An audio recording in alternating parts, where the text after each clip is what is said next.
안녕하세요. 최다은 변호사입니다. 저는 유튜브를 굉장히 성실하게 하는 사람은 아니에요. 그리고 구독자 수가 많은 것도 아니에요. 그런데 실질적으로 제 유튜브를 보고 연락 오시는 분들이 대부분입니다. 실수요자가 많고 허수가 적다는 거겠죠. 어떤 걸 보고 오신 거예요? 라고 물어보면 유튜브를 보고 왔다는 분들이 굉장히 많고, 제가 주로 신경을 전혀 못 쓰고 있는데, 전 차라리 블로그는 정리를 열심히 하지만 유튜브는 잘 안 해요. 왜냐면 전 유튜브를 하나도 안 봐요. 저 완전 구세된 것 같죠? 저는 정보를 컨트롤 F로 해서 글자로 찾고, 좀 필요한 정보는 화면을 캡처하거나 이렇게 해서 활자로 정리를 하는 사람이지, 영상을 통해서 정보를 얻지는 않아요. 그리고 블로그는 그때그때 사건이 있을 때마다 정리를 하는 게 저 때문이거든요. 제가 나중에 몇 년이 지나서 어떤 사건, 그때 불송치는 게 있었는데, 아니면 뭐 불기소된 게 있었는데 그게 내용이 뭐였지? 그때 뭐 이렇게 돼서 이랬던 사건이 있는데 라고 제가 기억을 떠올릴 때 블로그에서 전 검색을 해봐요. 제 블로그에서. 그러면 기억이 나요. 의뢰인 이름이 대충 기억이 나거나, 아니면 어떤 경찰서라는 게 이제 막 써 있으니까 그걸 보고 이제 찾거나 하죠.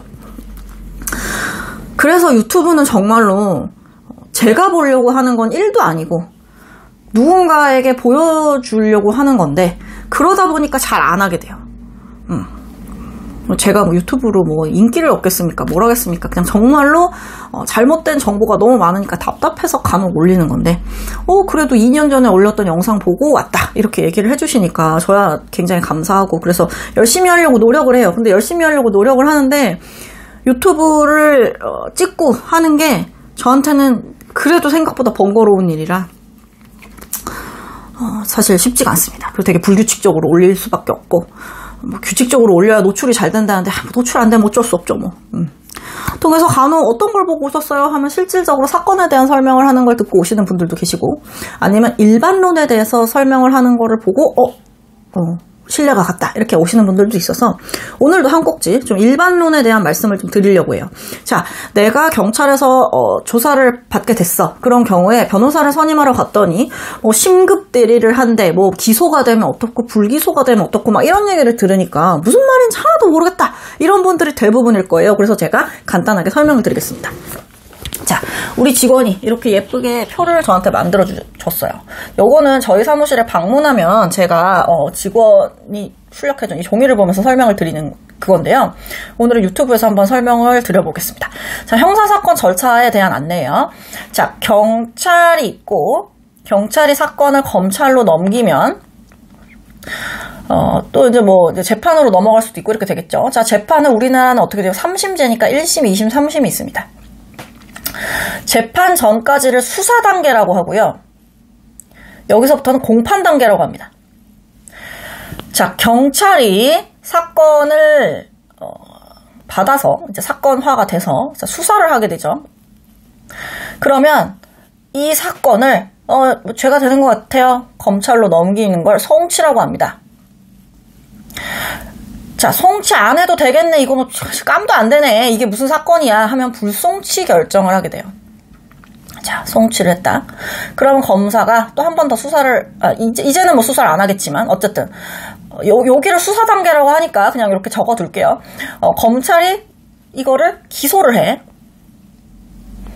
기소를 한다는 건 뭐냐면 법원으로 사건을 넘긴다는 거죠. 자, 재판 좀 받아봐 임마. 이렇게. 자, 이런 기소야. 자, 그럼 기소를 안 하는 게 뭐예요? 불기소겠죠.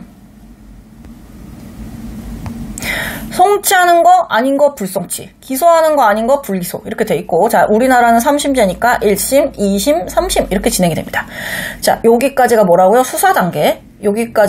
여기서부터는 공판 단계라고 돼 있습니다. 자, 그러면 변호사를 선임할 때 어떻게 하냐면, 자, 변호사를 선임하면 선임계라는 거를 변호사가 제출해야 돼요.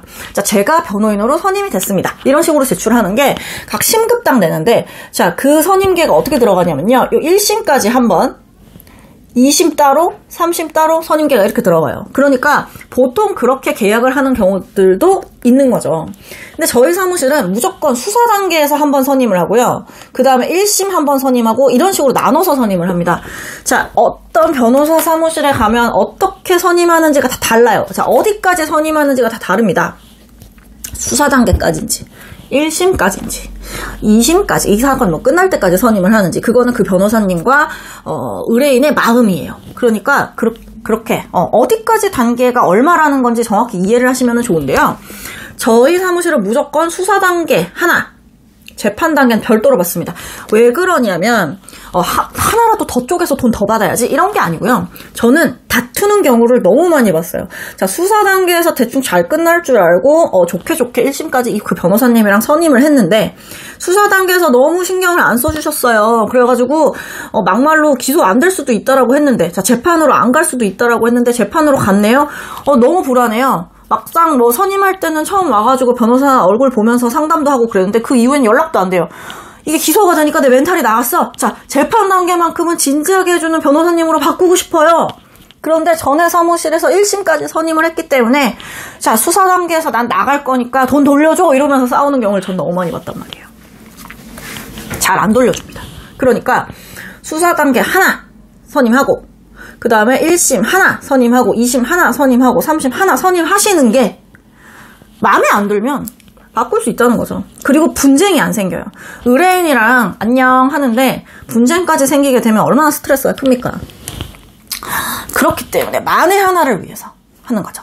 자, 간혹 의뢰인들께서 변호사를 한번 믿고 맡겼는데 변호사를 바꾸는 거에 대해서 굉장히 큰 미안함이나 이런 걸 느끼시는 분들이 많은데요. 자, 이렇게 심급당 변호사를 선임하게 돼 있는 건 사실 그게 전제가 돼 있는 거예요. 그래서 제가 늘 말씀을 드리죠. 저희 사무실에서 다른 사무실에 가실 때도 부담 갖지 마시라고 얘기를 하고 다른 사무실에서 저희 사무실에 오실 때도 전혀 부담 갖지 마시라고 얘기를 합니다. 왜냐하면 원래 변호사를 선임하는 심급 제도 자체가 그래요. 선임계를 따로따로 내라고 하는 이유는 바뀔 수 있다는 걸 당연히 전제하고 있는 겁니다. 그러니까 완전 초짜인 변호사님이 아니라면 당연히 우리 의뢰인이 심급이 바뀌면서 다른 변호사한테 갈 수 있다는 걸 알고 있고요. 기분이 신나진 않겠죠. 좋진 않겠죠. 그런데 어쨌든 간다라고 하면 그거에 대해서 너 어디 어떻게 되나 두고 보자 이런 마음을 갖는 변호사님은 없을 거예요. 왜냐하면 딱 그걸로 끝납니다. 그리고 그렇게 기분이 나쁜 본인도 누군가가 사건을 맡았던 사건을 또 받아서 하기도 하고 그렇기 때문에 이 업계가 좀 그래요. 그러니까 자연스러운 겁니다. 가겠다는 의뢰인한테 가서 잘 마무리하세요라고 얘기해야 되는 거고 오겠다는 의뢰인한테 기존 변호사님과는 싸우지 마시고 혹은 기존 변호사님이 이렇게 될 수 있으니까 아니면은 그 변호사님도 그렇게 기분 상해하지는 않으실 거예요. 왜냐면은 본인이 불편했던 부분이 있었다면 당연히 바꾸시는 게 맞습니다라고 안내를 드리는 거죠. 여튼 그렇습니다. 그래서 수사 단계 1심, 2심, 3심 이렇게 다 구별을 할 수 있으니까 내가 어떤 변호사를 선임했더니 어떤 변호사는 1심까지 1,000만 원이라고 얘기를 하고 아니면은 수사 단계까지 얼마라고 얘기를 하거나 이렇게 되니까 총 비용이 어느 정도 되는지가 조금 다를 수 있다. 이런 것도 생각을 한번 해보셔야 되는 거예요. 그리고 단계가 그렇게 된다. 그리고 변호사가 자꾸 계약서를 다시 쓰자고 하는 이유는 심급이 달라지면 선임계를 다시 넣어야 되고 계약을 다시 해야 되는 부분이 있어서 그렇다. 물론 아닐 수도 있어요. 그리고 사람 일은 몰라요. 자, 연애를 해도 처음에 너무 사랑해서 연애를 하지만 결국 정말 왼수처럼 헤어지는 경우들도 있잖아요. 그래서 사람 일이 다 그래요. 자, 변호사도 이 변호사 너무 좋아. 너무 내 마음을 이해해주는 것 같아. 그래서 선임을 했다가도 도중에 마음이 바뀔 수도 있고 아니면 내가 그때는 변호사에 대해서 잘 몰랐었는데 나중에 더 좋은 변호사님이 있다더라 하면 바꿀 수도 있는 거고 아니면은 그 사람의 업무 스타일이 마음에 안 들거나 아니면은 업무 처리가 마음에 안 들어. 그래서 바꿀 수 있는 거예요. 그러니까 자꾸 처음에 선임을 하면서 저는 앞으로 끝까지 변호사님과 하겠습니다. 이런 식으로 계약을 해버리면 나중에 반은 돌려달라거나 뭔가 이렇게 분쟁이 계속 생길 수가 있으니까 그런 소지를 만들지 않으시는 게 좋고요. 1심, 2심, 3심, 그다음 수사 단계 이런 식으로 나눠서 계약하시는 것도 굉장히 좋다. 그것도 팁이다. 내가 나중에 바꾸면서 이 변호사와 분쟁이 생기지 않으니까 그런 점도 한번 알아두시면 좋겠습니다.